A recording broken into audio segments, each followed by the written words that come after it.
বহু প্রশ্ন না আমাকে করেন অনেকে, কিছু লিখলেই, ডাক্তারবাবু আপনাদের তো সব কাটমানির উপরই চলে, কমিশন খেয়ে চলে, আর রিপ্রেজেন্টেটিভ সাথে আপনাদের কি আতাত আমরা সবই জানি, সেটা নিয়ে আপনারা ঘুরতে যান। একটা কথা আপনাদের বলে দিই, যা জানেন কিছুটা সত্যি, বেশিরভাগটাই মিথ্যা।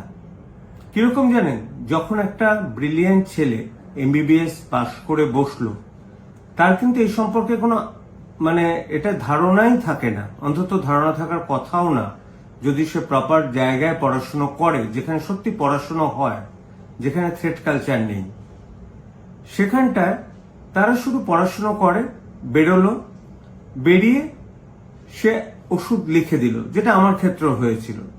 আমি প্রেসক্রিপশন করলাম, দু একটা সাধারণ টেস্ট, বললাম আপনার যে কোনো পছন্দের ল্যাব থেকে আসুন।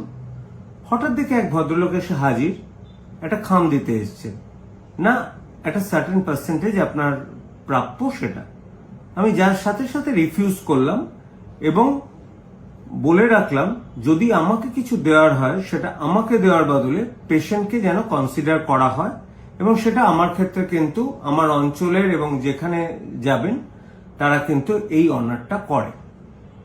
দ্বিতীয় কথা হচ্ছে যে যখন একটা ইয়ং ছেলেকে লোভ দেখাচ্ছেন কাঁচা টাকার, এই লোভটা প্রথমেই বন্ধ করুন না।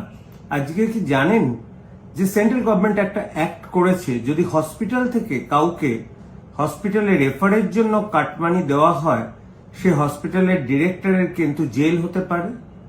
সেম থিং কিন্তু ল্যাবরেটরি ক্ষেত্রেও প্রযোজ্য। সুতরাং আপনারা প্রথমে ওই রাস্তাটা বন্ধ করে দিন। সবাই তো মানুষ, প্রলোভন যদি দেন অনেকেই তো প্রলোভিত হতে পারে।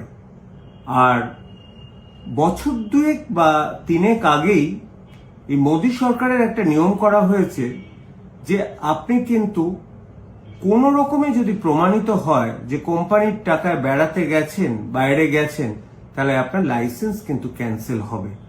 সুতরাং পুরোটা কিন্তু সত্যি নয়, আর সত্যি না জেনে অর্ধেক সত্যি বলাটা কিন্তু মিথ্যা বলার চেয়েও আরো বেশি অপরাধ, এটা জেনে রাখবেন।